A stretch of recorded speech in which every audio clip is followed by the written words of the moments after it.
tucked away in a quintessential English town, is one of Britain's biggest pet food manufacturers. Each one of the slabs is between 10 and 15 kilos. A secret world of science. So we have a poo scoring chart, grade 1 till 5. We'll put it as a 3.25. And round-the-clock factory production. The only way I can really describe it is like a Mr. Whippy ice cream. That's letting cameras in for the first time in 70 years. What are you doing to my belt, Ernie? Belt's like scrunched up. No. Home to over 1,000 animals. The cats absolutely rule the roost here at Mars. And 250 pet-mad humans. Hello. Massive weirdos who just love dogs. Is this Britain's most pet-obsessed workplace? We work with animals to get away from people. In the endless quest to satisfy pets' needs, the team is launching new products. We don't use roadkill, never used horse meat. Which also have to pass the ultimate taste test. If I was to make a pie with that and put it in and not tell you, I can guarantee you wouldn't know it was in there.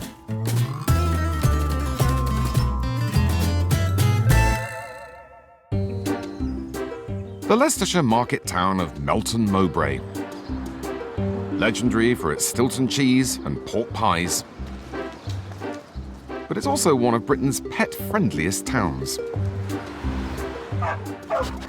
where shops, pubs, and even hotels famously open their doors for our four-legged friends. A cappuccino, please. Yeah, no Thank you. What about you guys? Why are they so animal mad here? Maybe because they also have one of Britain's biggest pet food factories. In this plant, we produce Whiskers, Pedigree, top pet food brands. In 24 hours, our target's close to 1 million pouches. And an even more closely guarded secret, a vast pet nutrition research centre in the nearby village of Waltham. This robot enables us to see how our products are performing. Where they run over 100 research projects a year looking into animal nutritional needs.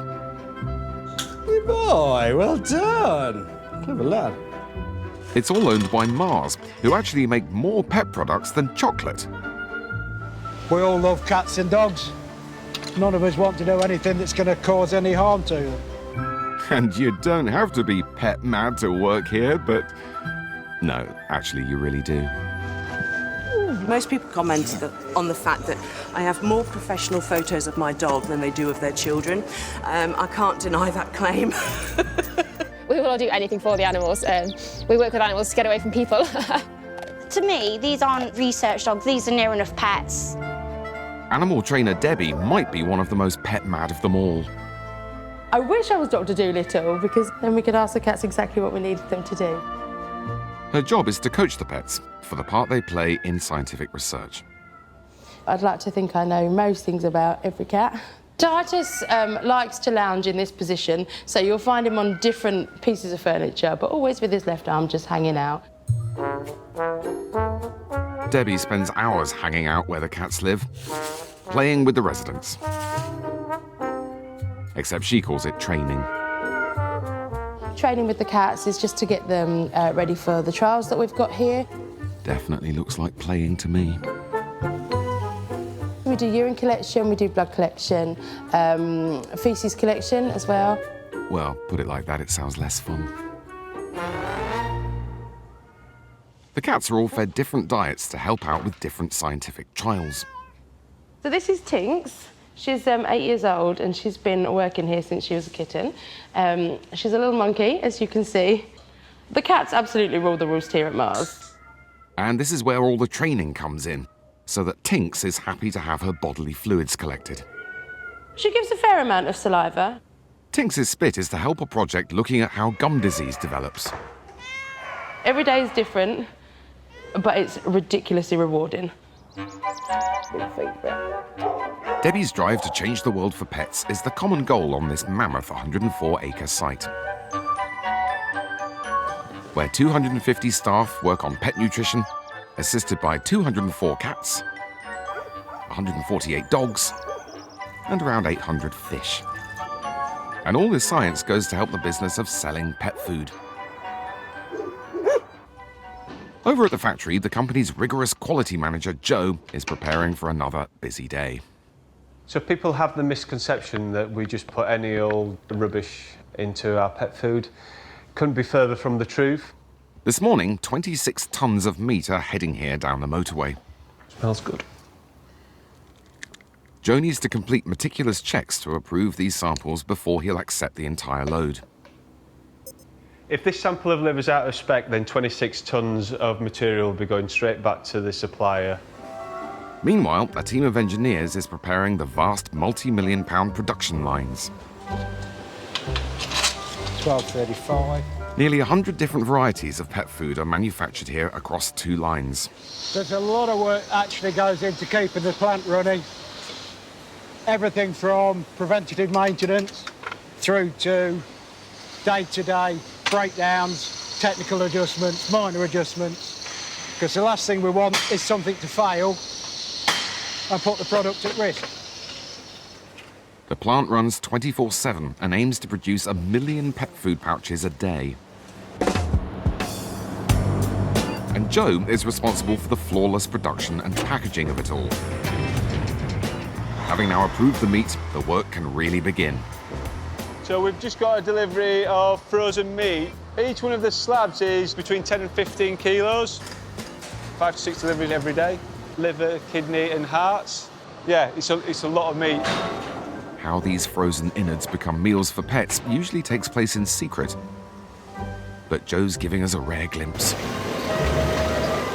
First, the frozen meat is pounded into chunks. We've done 2 grinding stages to bring it from a big block down into this. Then it's liquidized and vitamins and minerals are added, thanks to guidance from the research centre. It's like blending a meat smoothie. What we're trying to achieve is the right texture, and the only way I can really describe it is like a Mr. Whippy ice cream. The Mr. Whippy is squeezed through nozzles to get the desired thickness. Basically, we're running ropes of meat. They're going to go all the way through, and we're going to cook it, and then cut it into the chunks that then go into the pouches. As the meat has a shelf life, it all needs to run smoothly so it doesn't spoil before it's packaged into hundreds of pouches a minute. When the factory opened in 1951, mass-produced pet food was still a relatively new idea. But today they have stiff competition, so need to keep up with new markets. We've got 10 minutes to just have a quick chat about the Whiskers relaunch. As part of a mission to boost sales, Joe's team are helping relaunch one of their biggest brands, Whiskers. So thank you everybody for your time. This means changed recipes for the full range and a brand new product geared to older cats. What's really new is the 11 plus range. So that has to be nailed from the start. We've got to get it absolutely right. More cats than ever live over the age of 11, thanks to changes in healthcare and environment. But they've been under-catered for at Mars. Until now. Basically, we need to get to a trial pretty quickly. We've got a prototype nozzle which we're going to run on the trial. There's quite a lot of challenge around this. After nearly a year of development, the team now has just 4 months to get their new food for older cats ready for the supermarket shelves. It's a lot of work. So, honestly, just a little bit stressed, but I actually thrive on that. At Mars, where everyone is potty about pets, the staff in the office are very much encouraged to bring in their own. Morning, Barney. Morning, Barney. Having a pet in the workplace really does benefit. When you have a bit of a stressful moment, just turn round, have a little cuddle, and the world is right again. Velma is 9 months old. You have to make sure that you put everything away, otherwise it ends up in the garden, chewed up or eaten. I sit opposite Jane and I have to be careful because her dogs like to go into my bag. But there's one dog in particular who's earned himself a bit of a reputation. He's big, he's very hairy. Cooper the Chow-Chow is the James Dean of Waltham. He's kind of like Mr. Cool. But he's kind of got this great natural aloofness to him.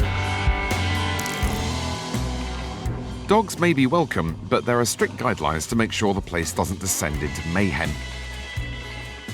They call it petiquette. When you bring your dog in, you have to get one of these flags that goes on the end of your desk.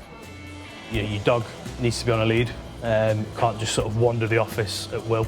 If your dog liked to go to the toilet on the carpet every day, that would be a problem. Your dog can't be, incessantly barking. If you break the rules, you're out of the office. It's a policy which hasn't yet been enforced. But there's always a first time, Cooper. Strong-willed, selective hearing. They're an ancient breed, so they know what they want to do. He's a handful, but in a good way. Help is at hand for owner Adam, as one of the perks of working here is lunchtime coaching sessions with top trainers. OK, so we're just going to go over a few exercises. Andrew is a former Crufts judge. Emphasise the sit. Amazing. Hoping to turn Cooper into an obedient office colleague. Good boy. Sit. Sit. Good boy. OK. Adam is keen to teach him some basic commands. Cooper, sit. Cooper, sit. Cooper, sit down. Cooper, sit. Oh, out of the way. Cooper, Cooper. Cooper. Yeah, so there's some work to do there.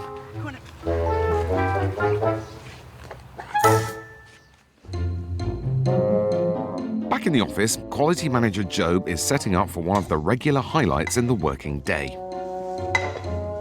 My job requires an element of perfection and attention to detail.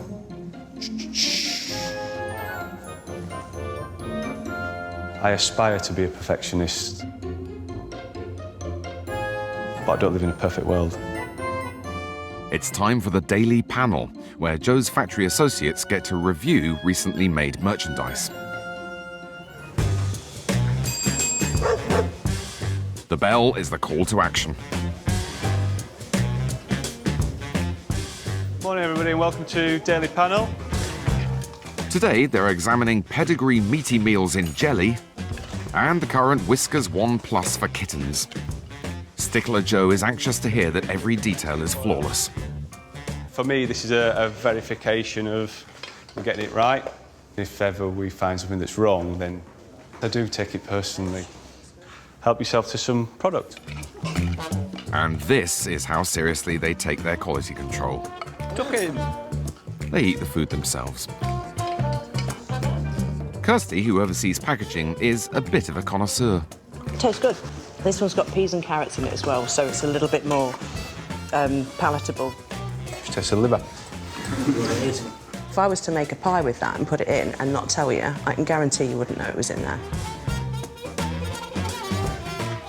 I think I've tried all varieties, including the cat foods. I prefer dog food.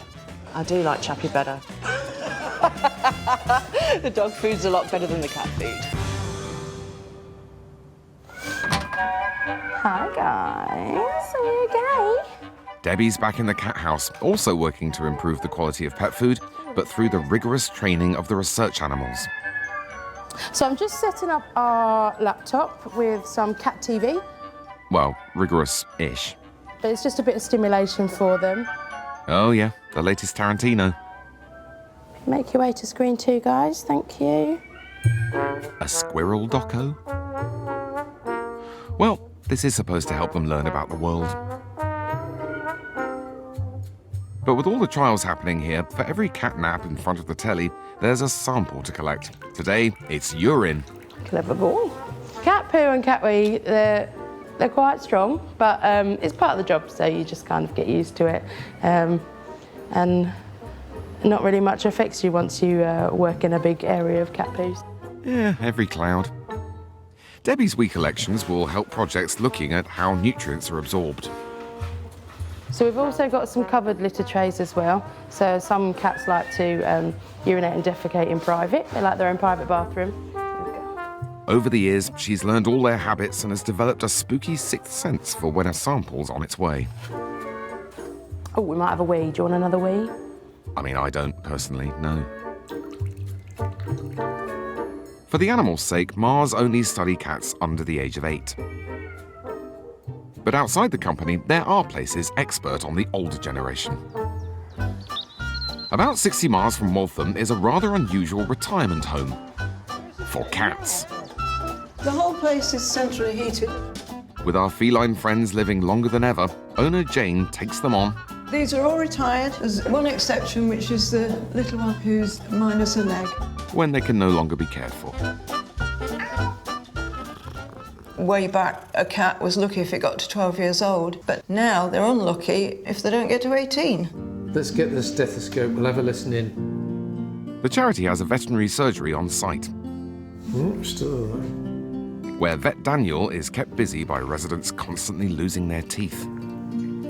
Yeah, there's quite a lot of teeth gone there. The bottom ones have gone, and some of the molars have disappeared. If it can't eat, if it's painful to eat, that is a reason for a cat losing weight, obviously. They struggle to find suitable food for their toothless pussies. A lot of the cat food, to me, seems quite big and we have to mash it up. When you've got cats such as we have here, in the afternoon of life, one has to look out for pet foods available for older cats. All this purring going on. She's singing. Will Mars be able to create a food that these picky eaters can actually chow down? The company's development center for Europe is based in Germany. It's here where head chef Rutger is concocting the new product. We do call ourselves Martians here, and I think I'm not yet green, but very big Martian myself. He's the top man in charge of all Whisker's new recipes. So these are our meeting rooms for maybe less formal meetings. When people sit with the ears like over the shoulders, it's very difficult to have a serious discussion like that. Rutger, what are you doing? I'm giving him head. Right. Rutger spent months developing 11 Plus in his pilot kitchen, under pressure to make it healthy and appetizing and less than 40 pence a pouch. Now he's going to spill the beans on how. This is where the magic happens. So mix all these meats together. Some organ meats, kidneys, livers and spleens. Then we have some pork liver. Pork liver is a Berlin specialty, fried with some applesauce, and it's really, really nice. Also, cats naturally like liver. Then we have trachea, which is basically the air pipe. Trachea? I thought this was coming in classic fish and poultry flavours. People think that all of this is really the waste product from the slaughterhouse. It's absolutely not a waste product for us. It's going through very high and rigorous quality standards. So, only the best windpipes then? We don't use roadkill, no. Never used horse meat. We're not putting hooves in. Rotten meat is also something I've seen on the internet. It's not something a cat would eat and definitely not used by us. Rutger uses the science from the research centre to help tailor his recipe for the older puss. Our 11 Plus recipe, we add something for the digestion of the cat as well, which is chicory powder. Chicory, eh? High in fibre. That'll keep the old bowels in check. Slowing down the transit of the product through the animal a little bit, so it's really optimizing the digestion of the cat. What a boon to starving cats. And for those poor toothless OAPs, Rutger experiments with the size and shape of the chunk. So what you can do is you can cut an angled cut on it. You have a chunk that is smaller and make it easier to pick up. Genius. Colour is also important, not because the cats care, but the humans who buy it do. Color is a little bit of caramel. It's really just there for the color, and this is something the consumer likes to see. With 3 months till launch day, Rutger's new recipe will be sent to the UK so Joe can trial a factory run. Always wanted to be a contender on Ready Steady Cook. Afraid they stopped making that 10 years ago.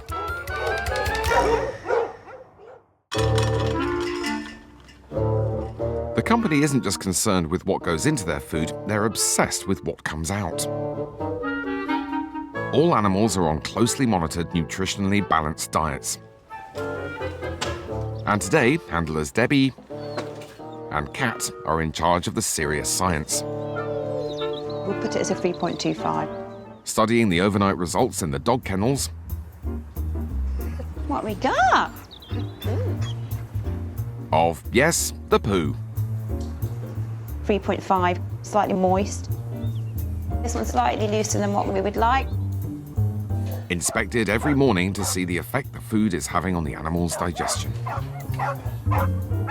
This one here I would grade as a 2.75. It's slightly moist, but it's well formed. So we have a poo scoring chart, grade 1 till 5. Grade 1 is bullet-like, crumbles with little pressure, chalk-like consistency. And then you've got the other end of the scale, which is obviously a 5, which is entirely liquid stool. Can't imagine what you'd score the perfect poo. We're looking for between a 2 and a 2.5. It's well formed. Nice. It's Don't say it. it's moist. She said it. And it's got no bits in it. Just stop talking now. And then down here we've got a slightly squishier one. Well, I'm scoring this job a 1.2. As you can see, they've probably had a little munch on it. Oh, make it -5. We write a little C for coprophagia, which is the big term for eating poo. And she does it with a smile to build a better future for pets. It's not one of my favourite jobs. It's a job that needs to be done.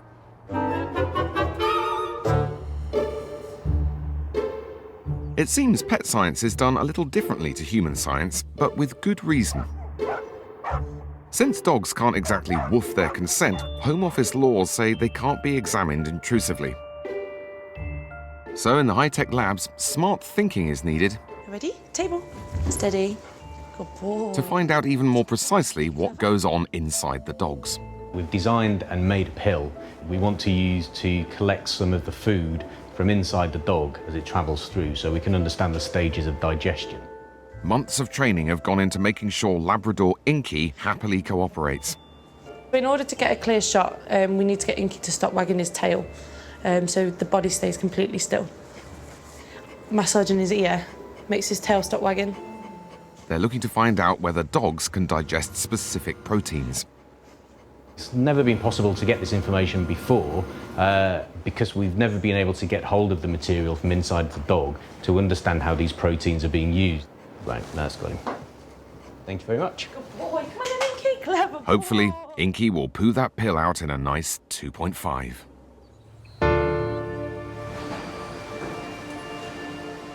Rutger's new recipe has made its way to Joe. On the factory floor, the pressure is on as his team attempt the first industrial-scale run of their brand-new cat food. Yeah, it's a big deal for us, and it's an interesting challenge. Regular production has been halted at a cost of hundreds of thousands of pounds, so the trial needs to go quickly and smoothly. I need the end product to be right. First, the new ingredients are mixed.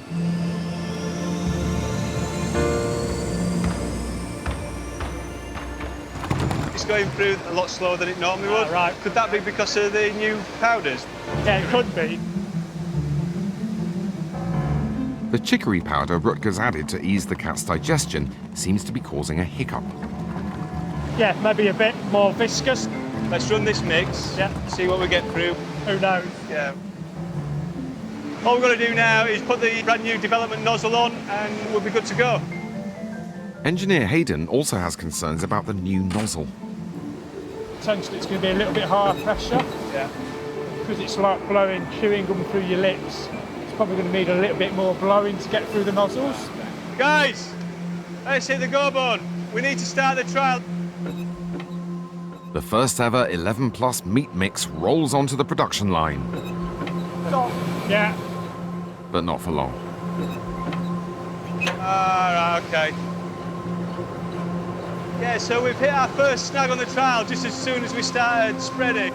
A bit of chicory and a new nozzle have ground production to a halt. If things are going wrong in a trial and it's costing too much in terms of time, money, waste and energy, someone's going to make a call and stop it. After a short delay, another try. Stop. Stop, Jane.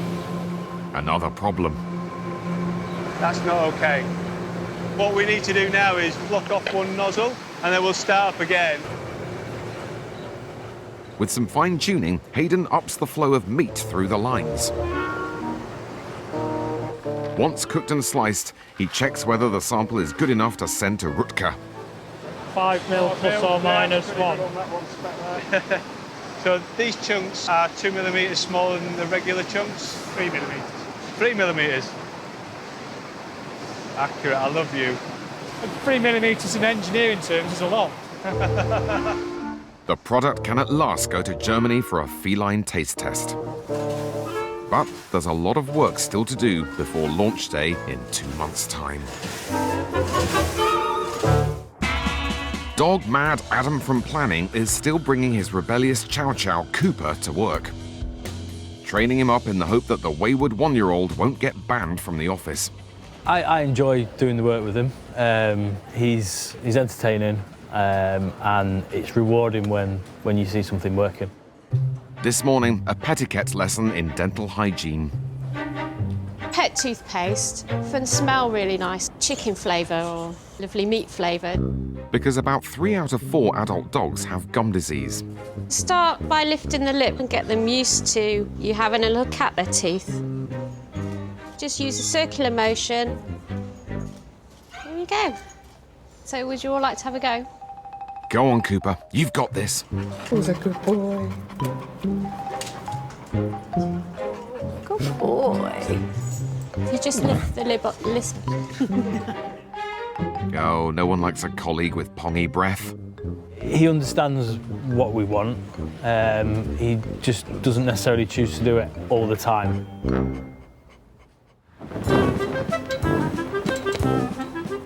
Back in Germany, head chef Rutger has a dinner date. So this is the 11 plus products that Joe made in Melton on his factory trial, and we're going to feed them to the cats now. Mars breed their own research cats, and the 30 living here are the taste testers for all of Europe. I'm a little bit nervous. I mean, in the end, it's the cats that give the final sign-off. Equal amounts of currant whiskers and the new 11 Plus are given to each cat, and scales under the bowls measure which they eat most of. I like to watch them because even though it's very difficult to see directly what is going to be the outcome, what you do learn though is how cats pick up the chunks and how cats are handling the food. The trial cats will be fed twice a day for 3 weeks, after which Rutger will get the final results. I think they all had enough now.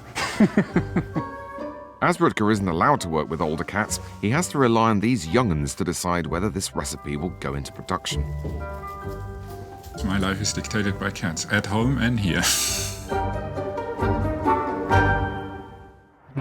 Back in Waltham, it's not just cats and dogs that reign. At the Aqua Centre, they have around 800 fish. It's feeding time, it's lunchtime for the clownfish. Cared for by marine life aficionado Matt and research scientist Lewis. They'll go into a bit of a feeding frenzy. While Lewis is relatively new to the firm, his passion for aquatic life is long-standing. I've just always been interested in the oceans and fish in particular, even from like a small child. Favourite place to go was the aquarium. After the success of a certain film, clownfish have become fashionable pets. A worry to Lewis, as transporting any fish from the tropics can cause stress and deaths. So I had a little bit of a eureka moment, trying to switch off from work in the bath. If we can introduce a product where that could reduce the amount of stress, then that could potentially reduce the amount of mortalities in the industry. For the last 70 days, Lewis has fed a control group their normal diet and a second group with increased antioxidants, which he hopes could relieve their anxiety. To study the effect, the fish have to be caught. You'll be better at that than I am. Small tank, a lot of fish, it should be quite straightforward. Just years probably have all 15 in one go and I'll be there one by one. So, who's got the best fish-catching technique? So you use 2 nets? It's easier to guide with one and scoop with the other. Go for it. Matt is taking a 2-net tack, I'm going to go for while Lewis the bigger net. is going for size. There we go. I seem to be very good at catching one at a time. I'm on 9. We've just seen very athletic fish. And that makes 15. Oh, Matt, did I beat you to 15? Yes, you have them. Fish caught, the next simple step is to simulate an 8,000-mile intercontinental journey here in Waltham. We're going to wheel them around the room. So yeah, well, everyone else on site is walking dogs. I'll be walking the fish around. After inducing just a mild stress, Getting dizzy now. Lewis wants to find out whether the fish fed with the diet of increased antioxidants will recover faster. First, he can compare the amounts of cortisol produced. When you go through stress, your body will produce a hormone called cortisol. If there is more cortisol in the water, then the fish is more stressed. If there's less cortisol in the water, then they're not as stressed. Secondly, Lewis can forensically study their behaviour via a video link. Come on, fellas. Clownfish especially, when they are stressed, they will all clump together in a really tight ball because the safety in numbers. If the group of fish are less stressed, they should disperse from that ball really quickly. We will take a screenshot every 10 seconds. I'll use software to measure the distance between the two fish furthest away from each other and then look at the graphs over time as to how quickly they disperse. After a few hours, Lewis has gathered enough data for preliminary results. And... Hi, Matt. Hello. It looks like the diet is working from these two replicates. Excellent. So now we just need to repeat it. Success here means Lewis can continue his study on a bigger scale. If they all went like that, then that'll be a perfect result. If the results all come out the same, he'll have proven a way to save stressed-out Nemos everywhere.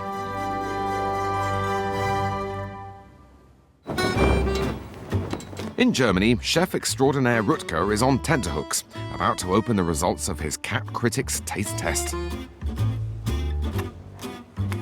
I need the new 11 plus recipe to be at least as good as the old 7 plus recipe that we have already in the market. It's always a bit scary because, of course, the launch date is fixed. So, are you likely to hit the deadline? Or is it home to cry in front of reruns of Ready, Steady, Cook? The average amount eaten for our old 7 plus recipe is 52 grams. For the new Whiskas 11 plus is 53 grams. So this is really good. Victory by a cat's whisker. So we can continue. At least for this project, I can sleep a bit more quietly.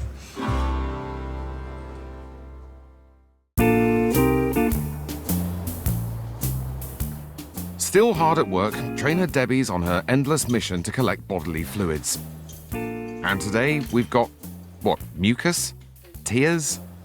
So today I'm collecting some poo for a trial. It's very glamorous, but it's very necessary. Ah, poo again. Your fave. So this is Inky. The lucky specimen giver. He's also notorious for weeing. He wees everywhere, which is great for when we have urine collection trials. Inky's excrement is in fact going to help a pioneering project creating pet food for a healthy gut. We're doing a lot at the minute about the bacteria in the gut, so we do a lot of trials that do involve poo. We have to pick up the poo anyway, so they might as well use it. So here's Inky having a poo. Inky likes to poo in bushes, which is really helpful to us. And once Inky's done his business, Debbie has to get her skates on. The lab try and process it as soon as they can, so it's fresh, straight from the bottom, if you will. And so all the bacteria and all of that, nothing is exactly as it's come out. Easy as that. Inky! That's what I call a good job well done. Hello. Inky's poo is sent straight to the fermentation lab, where within minutes it's dissected, sampled and liquidized by microbiologist Julie. We're just trying to understand what actually is happening in the gut and how those bacteria might affect the rest of the body, such as the skin, the fur, the mood, the behaviour of the animals also. So probiotics aren't just trendy in the human foodie world, they may become all the rage for pets too. It's very cutting edge. There's a lot of research going into this at the moment. It's a hot topic. Julie operates in this oxygen-free chamber to mimic the oxygen-free conditions of a dog's colon. So now we're going to add one of our test ingredients. She mixes different nutrients with the poo to see what happens to both the good and the bad bacteria. Will they stop them growing? Will they help them grow? Then she'll leave it on agar jelly overnight before observing the results. We found an ingredient that stops some of the potentially harmful bacteria growing. It's very exciting for us. 24 hours later. So these are the different types of bacteria that are growing inside Inky. We can start to see differences with the different bacteria that are either encouraged to grow or inhibited to grow, depending on the nutrient ingredients. It's dizzying stuff, but it's going to take a lot more poo to learn exactly how to grow good bacteria in pets. The real million-dollar question, though, Julie, are you a dog or a cat person? I love cats, yeah. Knew it.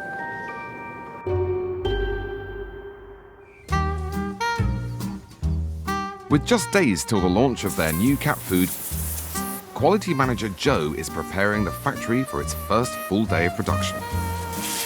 Move on to the 11 plus production later on today. So we're doing a deep clean. As a self-professed perfectionist, he's pulling out all the stops. Just give them a rinse out. I know you've done it already. That oven, there's just a little bit of meat. Joe is particularly on edge because he'll have someone looking over his shoulder. Oh, yeah. You all right? Head chef Rutger has flown in specially to oversee production. So everything is okay? A couple of things we have to do with a nozzle and stuff like that.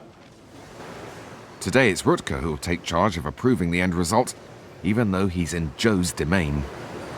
When Rutger comes, he's got the experience of the recipe and the pilot scale, but doesn't actually know the plant well enough.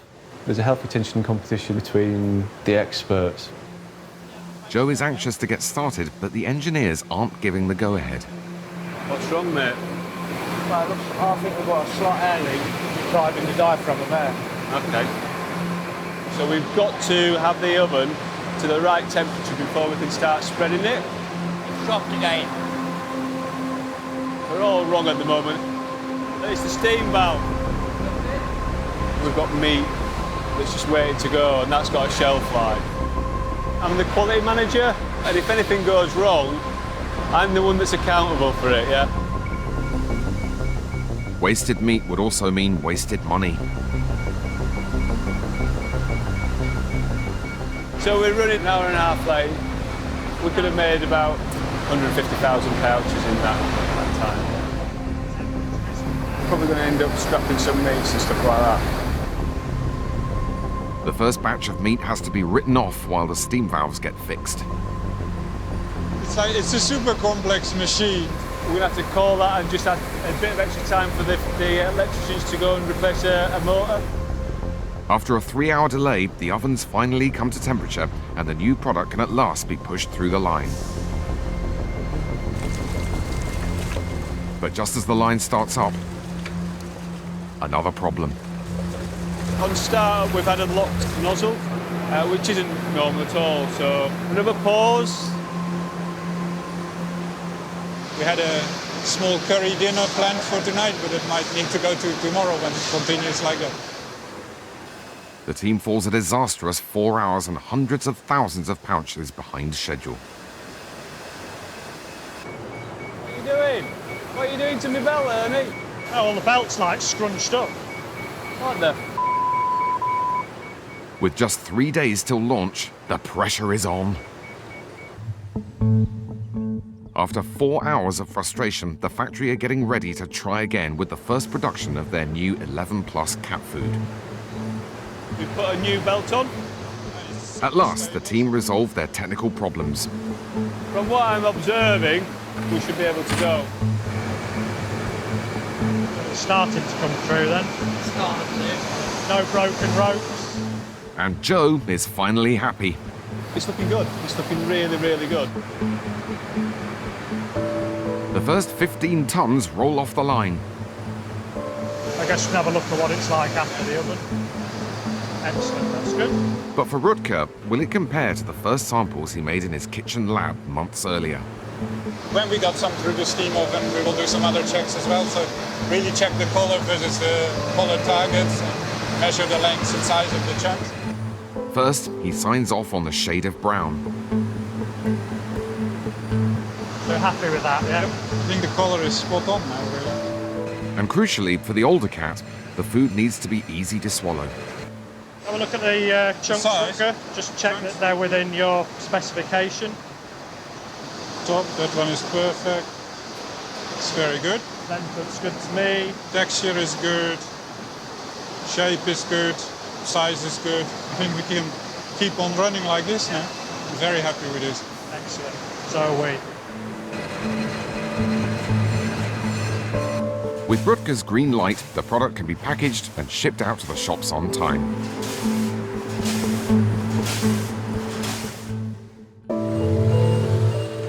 It's launch day, and lorries are heading out all across the country. For Joe, it's the culmination of months of work. To complete his fastidious checks, he's heading to the supermarket. Just want to see what it looks like on the shelves. It's about pride, really. I'm quite proud of what I do. Joe is joined by his colleague from packaging, Kirsty. Morning, Kirsty. Good morning, Joe. Come on, let's go see it. It's on the shelf. Cool. Finally landed it. And there we are, look. There we go. Excellent. Looks great, doesn't it? What are you thinking, perfectionist Joe? One thing I don't intuitively understand from this shelf, though, is maybe it's just the way I was brought up. The 7 Plus is on the right-hand side of the 11 Plus. My brain just is functioning that it would be the opposite way around. That's his kind of perfection thing. Check the My the box slightly out of square, this one. Yours is? Slightly out of square. Oh, yeah, it is, and slightly on that one, but... Ideally, that would be square across there. So it's a little high on this edge. Yes, not sure 8 out of 10 cats will care about the asymmetric box. Not perfectionist. Yes, yes, he is. No, I'm not.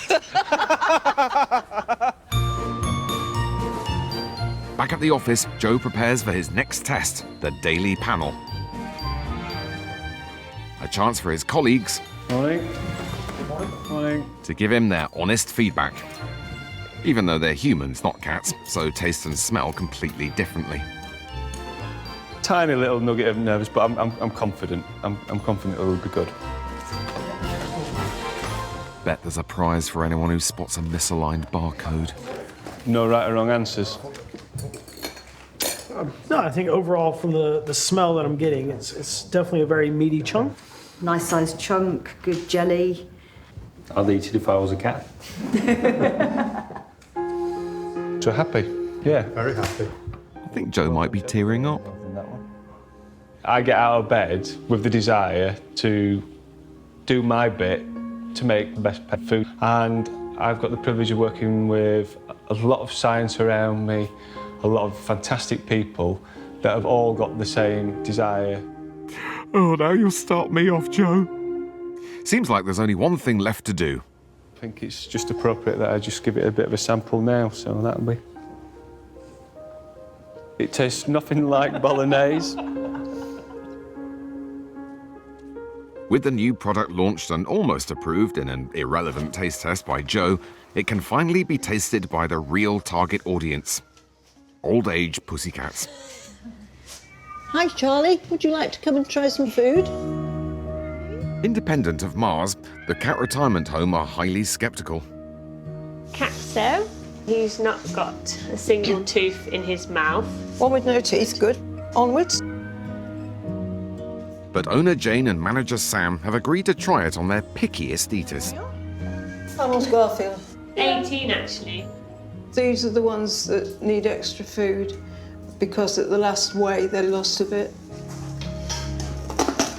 He likes chicken. He does like chicken. He does like chicken. Is that chicken? That's chicken. It's chicken. Sam notices a difference immediately. Lot smaller chunks. But the big test is poor underweight Garfield, who almost never eats. Wow!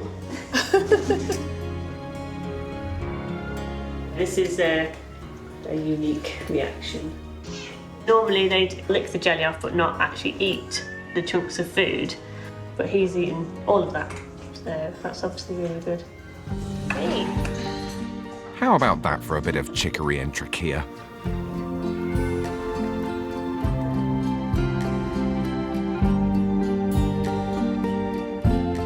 It's about making a better world for pets, and pets make a better world for humans. I'd love to be Jamie Oliver, especially in his younger years when he was still hip and driving around on his scooter.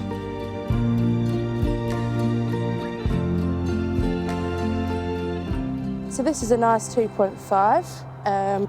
It's squishable with a fork, if you will. Come on. Sit down. It's so hard to get, isn't it? It's just so hard to get. Come on. He's like, bye.